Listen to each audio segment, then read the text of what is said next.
na nga ako ng Nagoya niyan at galing akong Osaka tapos may nakatabi akong lalaki. Hindi ko nga alam kung may gusto ba siya sa akin kasi nga tingin siya ng tingin sa akin o sa camera ko ba baka gusto niyang kunin.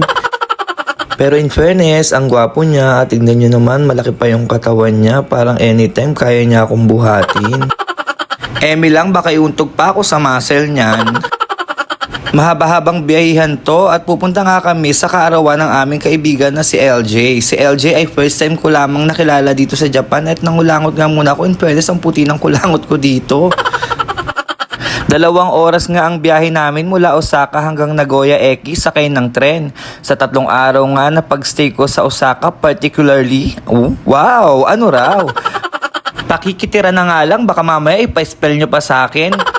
Pakikitira ko kila Ate Jeng Goto ay parang 1 linggo akong naglagi sa Osaka dahil sa dami ng lugar at kainan na pinagdalhan nila sa aking mag-asawa.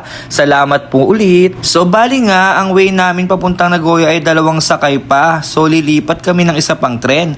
Na-enjoy ko nga ang biyahe kasi nasa tabi ako ng bintana.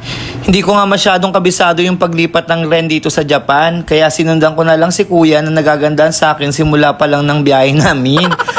Baka kasi mamali ako ng bago ng masakyan, may mga nakatalagang upuan na dapat upuan sa ticket namin. Tumawag na nga yung mga kaibigan namin at hinahanap na kami. Pagdating namin ng Nagoya Eki, hahanapin pa rin namin yung isa pa naming ka-teammate.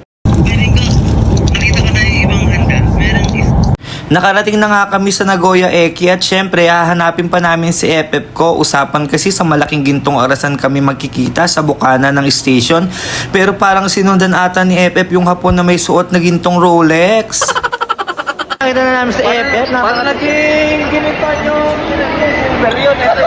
magkakasama na nga kami dyan at nakasakay na rin kami sa sasakyan ni Dao at tingnan nyo naman ang FF ko, napaka-pogi, pormadong pormado. Simula nga dito ay 30 minutes na biyahe pa bago kami makarating sa bahay nila LJ.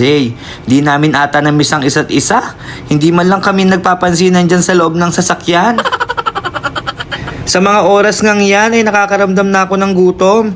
Hindi talaga ako kumain para marami ako makain sa birthday yan kasi balita ko masarap daw magluto ang mami ni LJ. At totoo nga ang balita.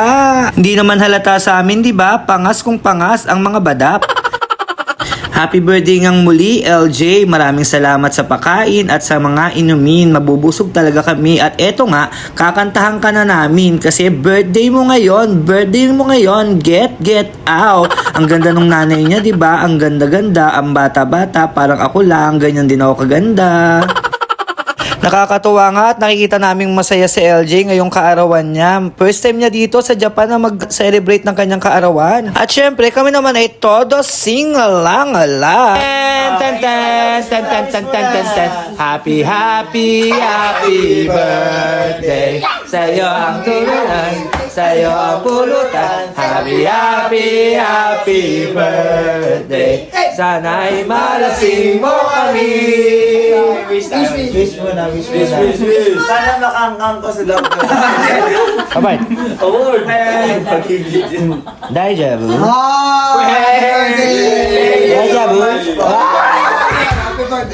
Happy birthday.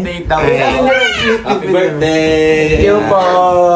O siya, hanggang dito na lang muli. Salamat sa panonood.